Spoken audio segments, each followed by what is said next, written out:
day in my life as an OFW na pinadpad dito sa bansang Arabo.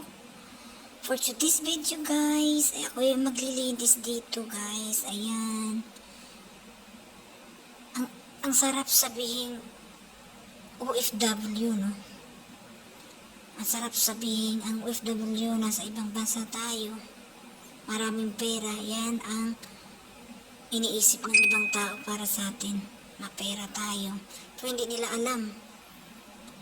Sa likod ng kamera, sa likod ng ating pagdalalamhati, sa likod ng ating buhay, hindi nila alam kung gaano ka bigat yung mga dinadaanan natin, kung gaano ka critical yung mga ginagawa natin. Diba? Pero okay lang yun. Akala kasi nila, OFW tayo, nasa ibang bansa tayo, mapera na tayo. Oo, every month, lipad agad yung pera. Kahit yung sarili natin, hindi na natin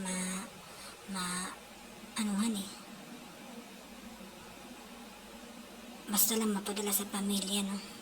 Okay lang yun, laban lang pa rin tayo, guys. Ganyan talaga ang buhay. Wala tayong nagawa, di ba? Nasa malayo tayo, kaya laban lang tayo. Mga kapwa OFW ko dyan, laban lang tayo, guys. Wala tayong ibang hihilin, kundi yung bibigyan lang tayo ni Lord ng magandang pangatawan. Yun lang naman ang the best eh.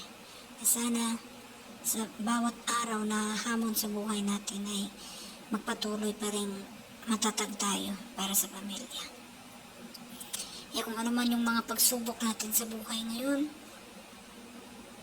huwag kayong agad-agad na mag-give up kasi talo ka kung ikaw ay isang OFW na hindi ka marunong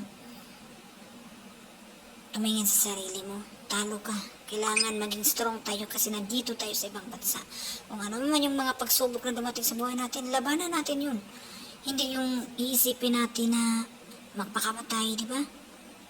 Pangit yun. Kung pumunta man tayo sa bansang ito, kung saan man tayo pinadpad, kung saan man tayo pinalad ng ating kapalaran, uuwi din tayo simpleng buong buo para sa pamilya natin. Diba guys? Ayan guys, laban lang tayo guys.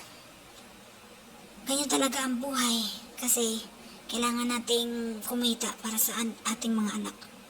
Diba? Ayan, napatas yung kwento ko diba? Pero laban lang tayo guys. Ang mga OFW, very strong woman yan. Hindi tayo magpapatalo sa mga pagsubok na kung ano mang dumating sa buhay natin, diba?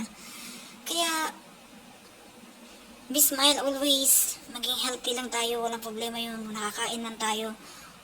Yan ang pinaka-importante sa atin. Basta laban lang tayo kung ano man yung narating natin ngayon. Diba guys?